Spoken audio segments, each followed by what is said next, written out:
Qalbi go'zallarim, bugun sizlar bilan banan shokoladli pirojni tayyorlashni o'rganamiz. Tayyorlanishi ham juda ham oson. Birinchi bo'lib biskvitni tayyorlab olamiz.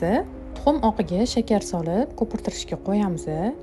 Yaxshilab ko'pirib chiqqandan so'ng tuxumni sariqlarini ham oz-ozdan solib yana ko'pirtirib olamiz. Alohida idishda unli kakaoli massamizni aralashtirib tayyorlab qo'yamiz va tuxumli massamizga oz-ozdan solib yana aralashtirib olamiz. Tayyor bo'lgan biskvit massamizni 30 ga 40 listimizga solib, qizigan duxovkada pishirib olamiz. 180 gradusda 15 minutlar atrofida.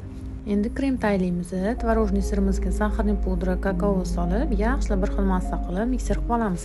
So'ng slivkamizni ham solib, yana ko'pirtirib olamiz. Tayyor bo'ldi kremimiz. Biskvitimiz pishib chiqqach, sovigandan keyin 3 ga teng 3 ga bo'lib kesib olamiz. Chetlarini ham kesib olsanglar, krujkasiga ishlatamiz. Biskvitimizni propitka qilib olamiz. So'ng krem surib, bananni terib chiqamiz. Keyingi qavatida ham xuddi shu ish takrorlanadi. Krem surib, banan terib olamiz. Pirojnimiz ustini ham kremlab, xohishga qarab bezatib olsanglar bo'ladi. Mazali pirojnimiz ham tayyor bo'ldi. Albatta tayyorlab ko'ringlar. Yoqqan bo'lsa, duo qilib qo'ysanglar, juda ham xursand bo'laman.